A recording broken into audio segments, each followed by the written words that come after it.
we're gonna go over the books that I've read this month, as well as the movies that I watched. Now, I didn't read or watch as much as I did last month.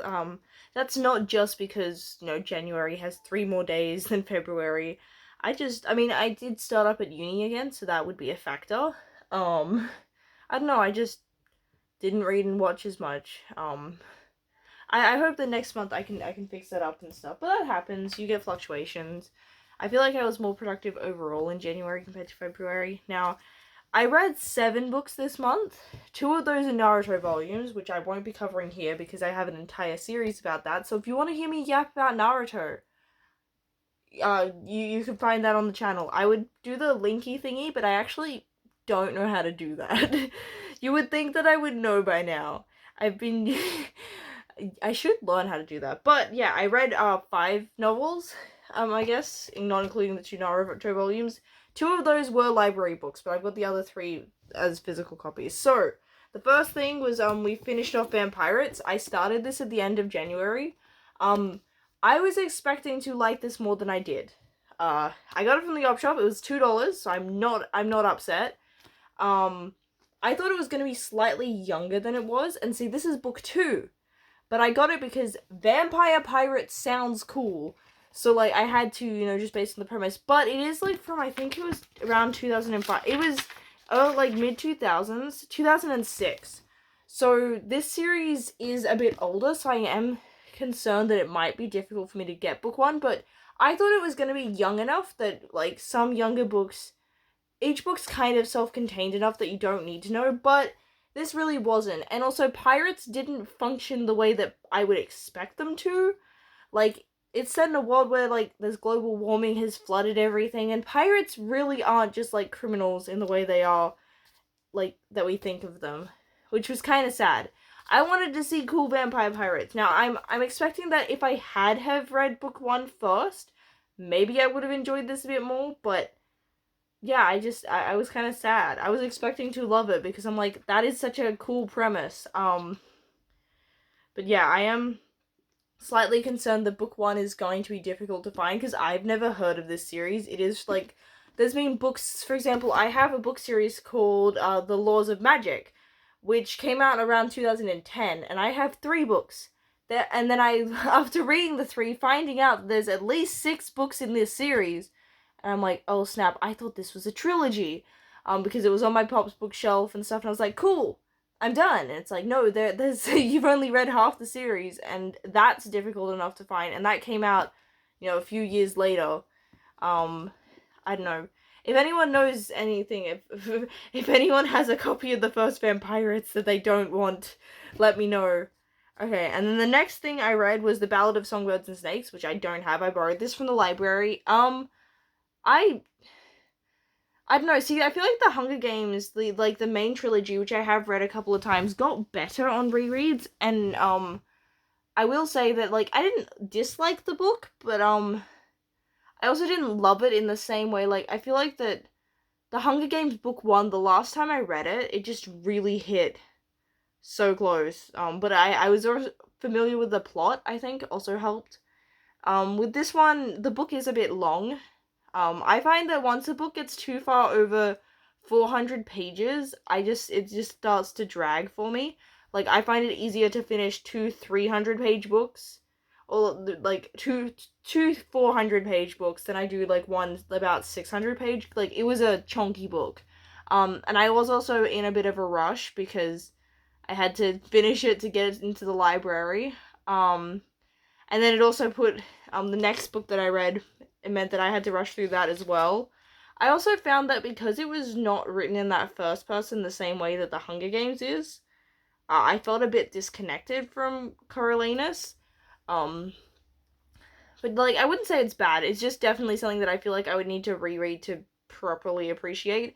And the next thing I read was Sunrise on the Reaping, which that I had to read, I read basically nearly the entire book in one sitting, because I went to my local library and just gave myself a couple of hours, because I can read quickly if I actually sit down and read. It's just a case of how much I actually process. And yeah, it's just a matter of going, okay, I'm gonna read, that's what we're doing, because sometimes when I'm tired, I don't go to books. I go to like stupid YouTube videos because like I'm tired. I don't want to think. And brains require books, and books require brains.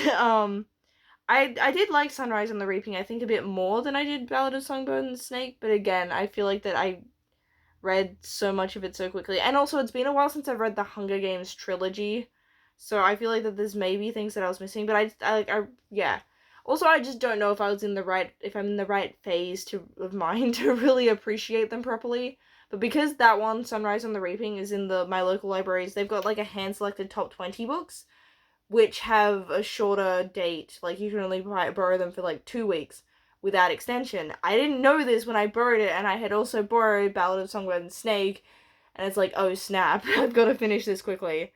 So yeah, like, again, I didn't mind them, but stuff. Oh wait, okay, so I read like that, but then also like I finished this in between starting Sunrise of the Reaping and finishing it because I went to an event at my local QBD, which is my closest bookshop to me. That was like a Valentine's Day event, and between the shop like closing and the event starting, I like basically bought a book to read. So I've been reading through Ranger's Apprentice. This is like one of my childhood book series.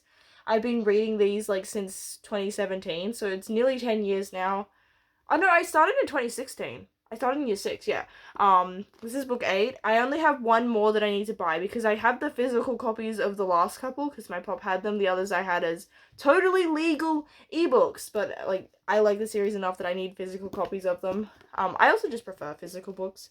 Also, a few of them, the first time I read the series, I did borrow from my school library. But yeah, this is book 8. This one, I mean, I like them all.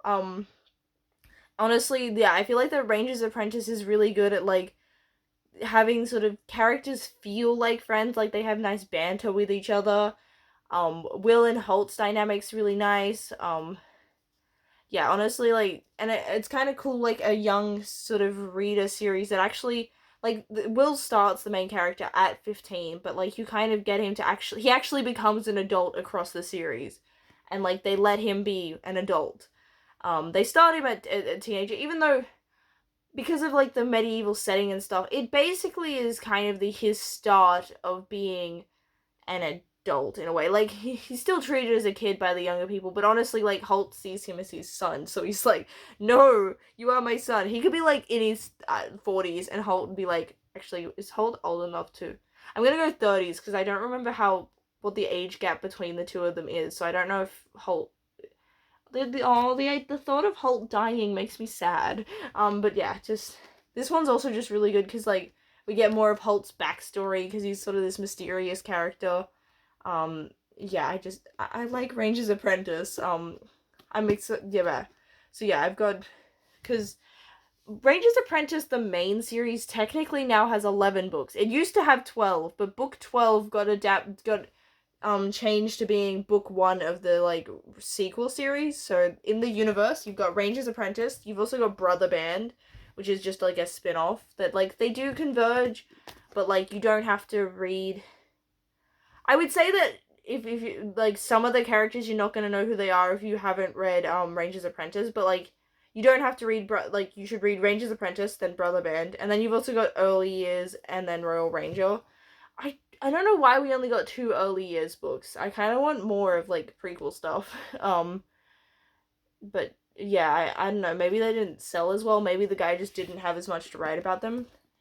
I don't know if we've got any coming up because it feels like it's been a while since any Ranger's Apprentice or Brother Band books have come out.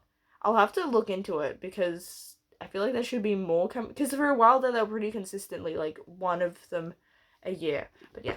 Love Ranger's Apprentice. And then the next thing that I read, which is the most recent thing I finished, is My Roommate from Hell. So I got this as a blind date with the book from the Valentine's Day event thing. I usually don't go for romance, but like, what I'm kind of.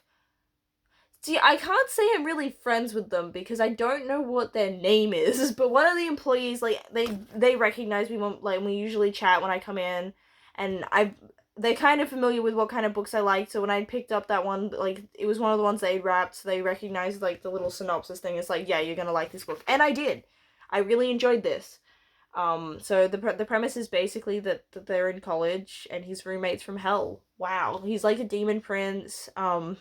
It's kind of enemies to lovers, but I like it doesn't quite get that far. Like they never fully hate each other, which I like because I was concerned going into it that if they made the two hate each other too much, that I wouldn't buy into it when we eventually get them to get together. But no, like it was less so that they hated each other and more so that there's just tension because like Demon Prince guy like is a prince, doesn't know certain social etiquettes and stuff, and our main guy is too shy to actually call him out on things, so kind of just gets like annoyed, and then they end up like fake dating. Like that's part of like the premise, and then they of course fall in love and stuff. But I quite enjoyed it. I feel like the dialogue between characters felt like people. It also felt like it was written by a queer person. Like, I don't know how to explain it. There was just a sense of like, oh, yeah, this is written by someone that actually, knows the stuff. It was funny because there's at one point where they get in trouble for underage drinking, but I forgot that they were underage and stuff for drinking because here in Australia, you can drink legally from 18. Okay, the laws are a little bit complicated. In licensed venues, it's from 18. Technically, outside of that, you're allowed to drink a bit younger, but like as a general rule, it's 18 plus. I forgot that in America it's 21 plus. So I'm like, yeah, of course. I was like, oh right, they're not supposed to be drinking. Yeah. I also was excited when I saw the author thing. Like, is from Brisbane area. I'm like, yay! They live around where I live. I don't know and stuff. And then what I'm currently reading is Celestial Monsters. So this is the sequel to Sunbearer Trials, which was the first book I finished in the year. This took forever for my bookshop to get in. So as soon as I finished Sunbearer Trials, next day I went into to my bookshop to buy this book to read it because the last one ended on a cliffhanger. And then it wasn't in stock, so they had to order it in, and it took forever. It, like, basically took a month. I was able to order, like, 2 or 3 books before this one showed up. Like, able to, afterwards, like, feed, which I had to get for uni, I was able to put in the order and have it turn up before this. Like, I ended up taking so long that at one point I was like, hey, can I double check that I actually, like, ordered this in? But I'm enjoying it so far, and, like, it's so pretty. I really like this. Honestly, like, I am really excited to read Aiden Thomas's other stuff, like Cemetery Boys, and I think there's another one. And my uni teacher has read Cemetery Boys and like saw when I was reading this, was like, oh yeah, that author's good. I also just like it. Like, I feel like this is my Percy Jackson. Like, I like Percy Jackson, but like I like this more. We got Angsty Boy. So yeah, those were the books this month. Not as many. Yeah, not as many to go through. Definitely have some more things, and I'm also starting to realize that maybe I don't hate romances as much as because when I was younger, I hated romance. I don't know if it's to do with that I was reading the wrong kind, like maybe they were too straight, or like also part of I think why I hated romance was like okay, when I say I didn't realize I was asexual, it was more so that I was in denial expecting myself to eventually become straight. Because I literally, like, when I learned what asexuality was, I was like, yeah, that would be me if I was LGBTQ. And I'm like, oh my gosh, you were so close. Like, the fact that I instantly was like, yeah, that 100% is just what I am. But I'm not going to identify as that because homophobia. And so yeah, I felt like that if I read romance things, people would think that there was that sense of pressure that like I had to participate. But I feel like that now that I'm over that and stuff, and yeah, I feel like that, I don't know. I also find that sometimes with like straight romances, like the way that like the gender plays into the dynamics and stuff, it does affect enjoyment. I don't know, maybe there's some good stuff out there, and it's just that the mainstream things that I'm familiar with, it's like, and like especially based on rom-com movies, my nose is itchy. Why is it itchy? Like I hate The Notebook with a passion. I could rant for hours for how much I hate that movie. Like, I feel like I need to stop talking about it. Otherwise, this is just gonna turn into me hating The Notebook. But we have some other cool stuff to talk about because I did watch a couple of movies. Not that many, and most of them were just because the other people were watching them. But I watched High School Musical and also High School Musical 2. I still need to watch 3. I had seen High School Musical 1 before, and I remember I watched it and got annoyed that I didn't get to see the Winter Musicale because I was really excited, and I was like, what do you mean the movie's ending here? I want to see this High School Musical. That was like over 5 years ago, so I'm over it now. I'm like, okay, I understand what it is I'm actually watching.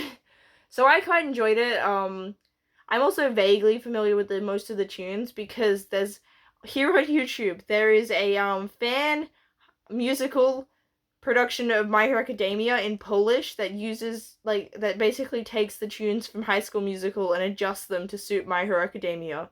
You do need to watch it with subtitles unless you happen to know Polish, but yeah.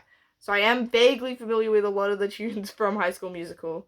Then I've also watched High School Musical 2 for the first time because like part of why I was like, yeah, I need to watch these is Bet on It, like the song like from High School Musical 2 was my second most listened to thing on Spotify last year, and I'm like, oh, I probably should watch the movie this is from.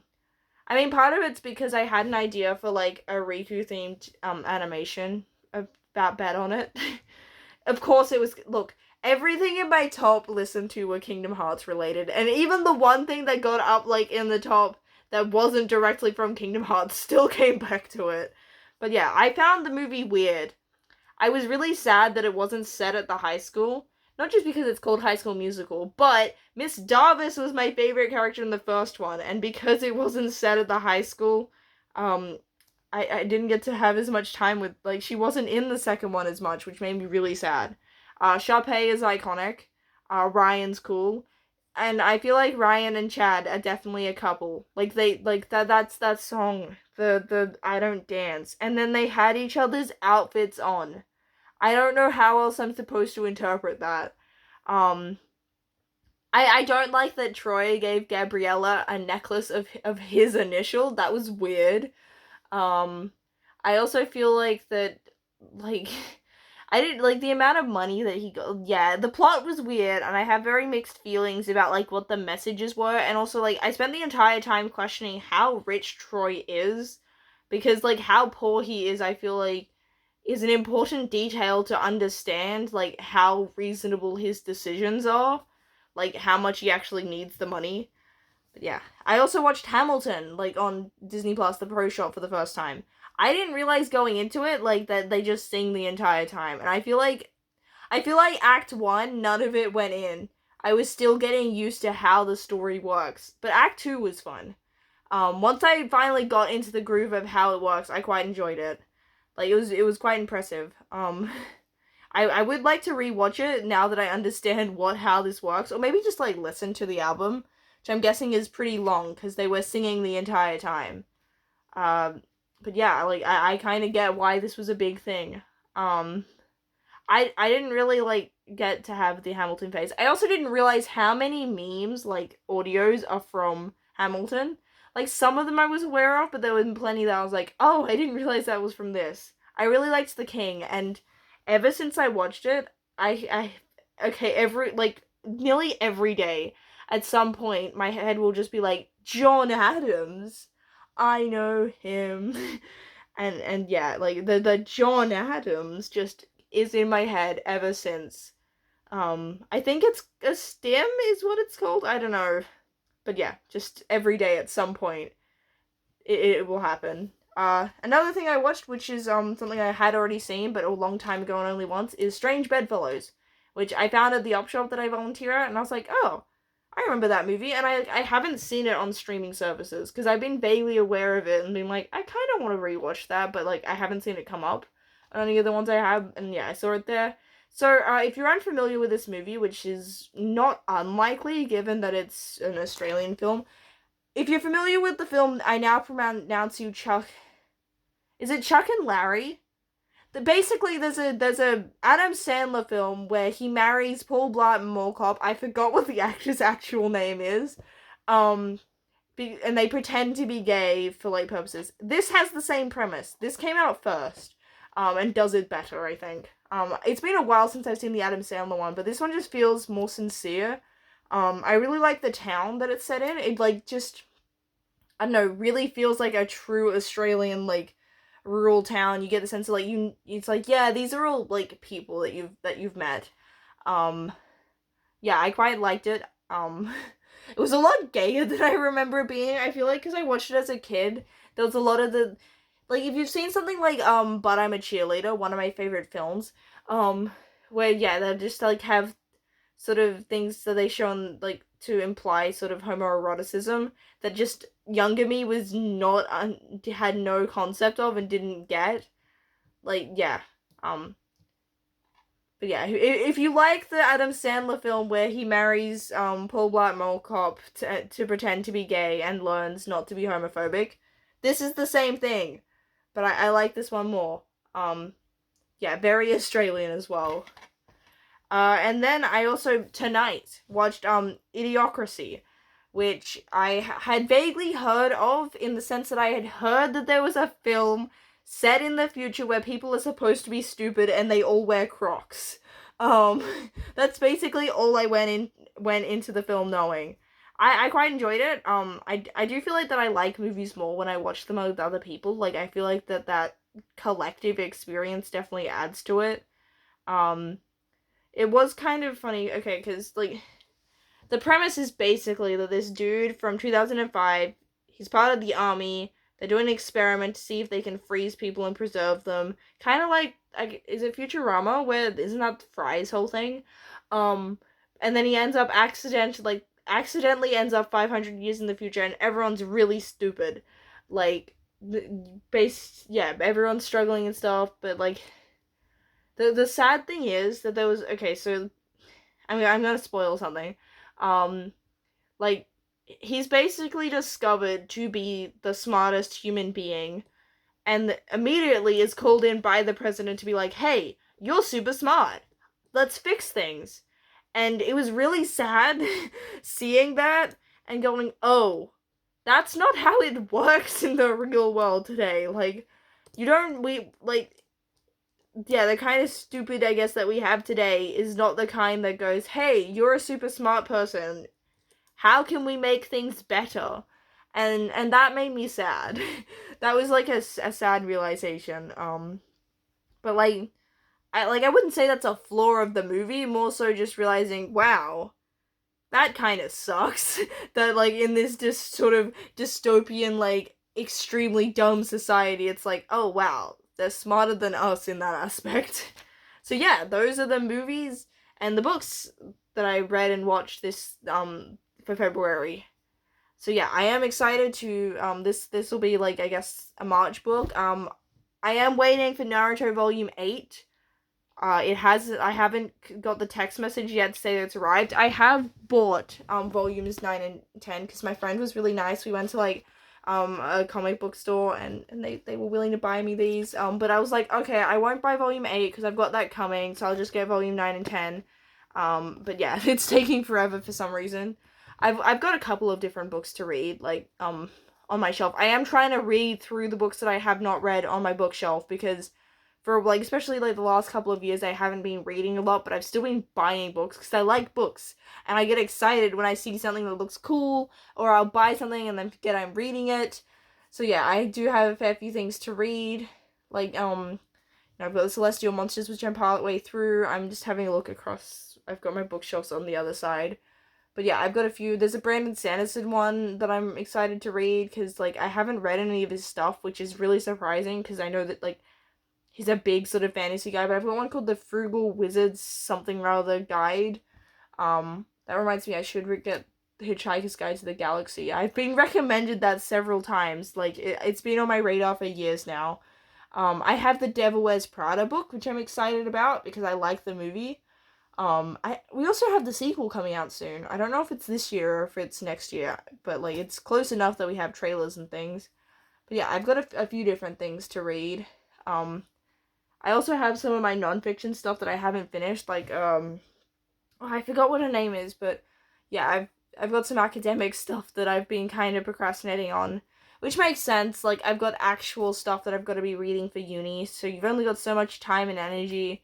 It's more energy more so than time. I have plenty of time, it's just I don't always have the brain power for all the cool stuff that I want to do, writing stuff, reading stuff, more reading, drawing, and then also having a social life, because apparently that's a thing.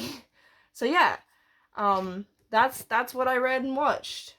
I'm hoping that March has a little bit more, just because I don't know.